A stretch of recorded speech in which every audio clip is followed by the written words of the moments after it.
अब हम चलते हैं, सुखदेव जी कहते राजा परीक्षित से कि युधिष्ठिर और नारद जी के पास,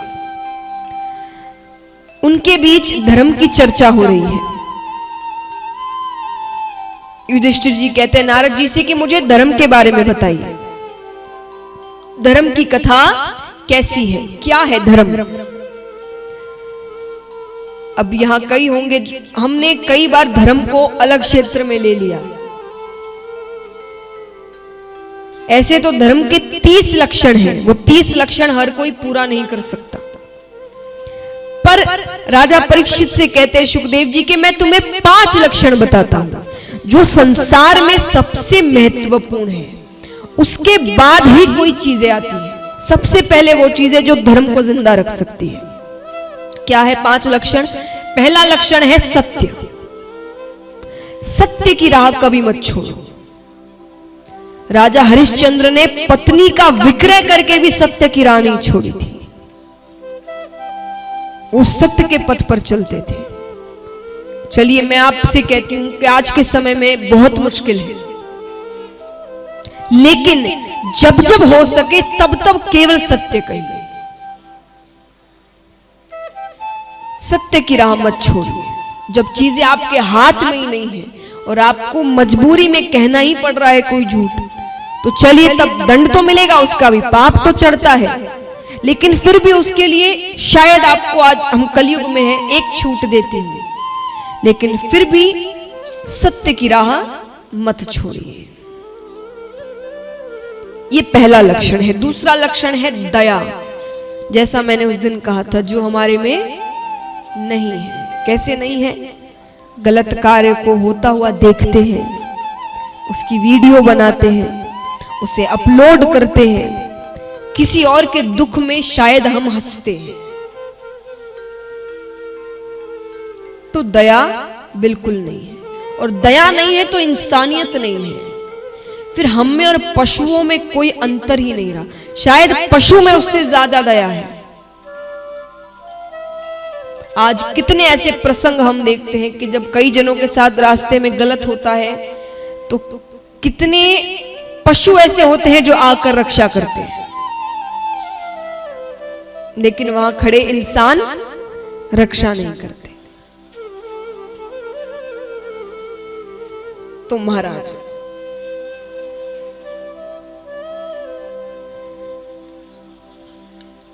सिंह को हम सबसे ज्यादा हिंसक पशु मानते हैं ना।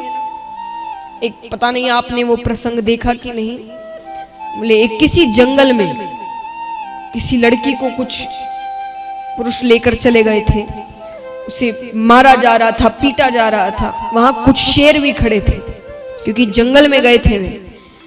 तो वो शेर आकर, उन्होंने, वो जो पुरुष थे उन्हें तो भगाया ही, वो तब तक उस लड़की के आसपास घूमते रहे जब तक उसके लिए मदद नहीं आई, एक सही मदद जो उस लड़की को लेकर जाए। सिंह घूमते रहे और उसे हाथ तक नहीं लगाया। तो इतने हिंसक पशु में भी दया है, हम में दया नहीं। तो महाराज, दया नहीं छोड़नी है। ये धर्म को यही चीजें जिंदा रखती है। तो दूसरा लक्षण है दया। तीसरा लक्षण है पवित्रता। हम पवित्र रहे, घर को पवित्र रखे, साफ सुथरा रखे। तीसरा लक्षण। चौथा लक्षण है तपश्चर्या। आजकल शरीर को तो ऐसे भी हम पवित्र रखते हैं, अलग अलग तरीके के शैम्पू साबुन आ गए हैं नए नए, पर वाणी भी पवित्र रखे, मन पवित्र रखे। सामने से कितने साफ सुथरे हो और अंदर से मन मैला हो, किसी के लिए गलत भावनाएं रखेंगे तो उसे पवित्रता नहीं कहते। मन पवित्र रखे, वाणी पवित्र रखे, किसी को कुछ भी बोलने से पहले 100 बार सोचे, और सबसे पहले ये सोचे कि अगर यही बात किसी ने आपसे कही हो तो आपको कैसा लगेगा।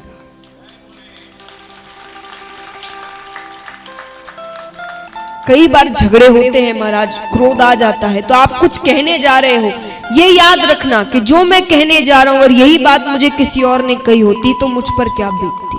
और अगर आप उस बात को लेकर सही समझते कि हाँ मुझे चलता, मुझे कोई कहता, तो बेझिझक कहना उसे। लेकिन अगर आपको लगे कि नहीं मुझे ये कोई कहता तो मुझे सही नहीं लगता, तो वो बात उससे मत कहना।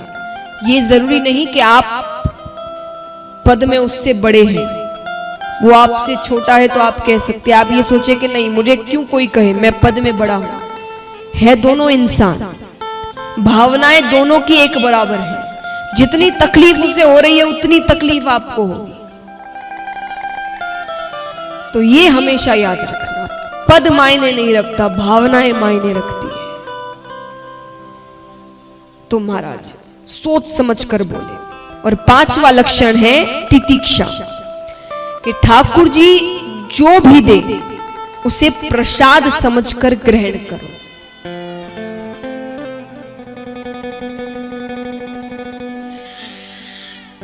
आप कोई भी परिस्थिति हमारे पास आती है, वो दुख हो, संकट हो, हम उस समय भगवान पर क्रोधित होते हैं। कई बार भगवान बदल भी लेते हैं। ये काम भगवान ने नहीं किया तो किसी और के पास चलते हैं। एक बात मैं आपको बताती हूँ, जब जब आपको दुख मिले ना, देखिए यही चीजें हैं, नजरिया सही होना चाहिए। एक नजरिया आपको बताती हूँ। मान लीजिए एक घर है, घर में एक माता खड़ी है, उसके सामने कुछ बाहर, जितनी माताएं हैं खास करके आपके लिए ध्यान से सुनिएगा, बाहर कुछ बच्चे खेल रहे हैं। आप भी जिस कॉम्प्लेक्स में रहते हो वहां नीचे बच्चे खेलते ही हैं। आप कभी आसपास से गुजर रहे हैं, आपको दिखते हैं बच्चे खेलते हुए, तो वहां बहुत सारे बच्चे खेल रहे हैं, बड़े प्यारे प्यारे बच्चे हैं। आपको सब पे बहुत प्यार आ रहा है। आपका मन किया कि सबको चॉकलेट दिला दूं या आइसक्रीम खिला दूं। आप कर सकते हैं, वो कर सकते हैं, है ना। मैं किसी गलत मकसद से नहीं कह रही, आप जानते हैं उन बच्चों को। मान लीजिए हमने बच्चों को सिखाया किसी अनजान से कुछ नहीं लेना, आप वहीं रहते हैं, आपने उन बच्चों को देखा, आपको बड़ा प्यार, आपके पास कुछ चॉकलेट्स रखे, आपका मन किया सबको दे दूं, आप दे सकते हैं, हाँ कि ना, दे सकते हैं। मान लीजिए वहां आपका बच्चा भी खेल रहा है, कुछ देर बाद वो सारे बच्चे आपको दिखता है शैतानियां कर रहे हैं, बदमाशी कर रहे हैं, जो सही नहीं है। आपको क्रोध आया, आपको मन कर रहा है सबको एक एक थप्पड़ मारो। मार सकते हैं? नहीं मार सकते। किसको मार सकते हैं? सिर्फ अपने बच्चे को थप्पड़ मार सकते हैं। तो भगवान सुख हर किसी को देता है, लेकिन वो थप्पड़ हर किसी को नहीं मारते।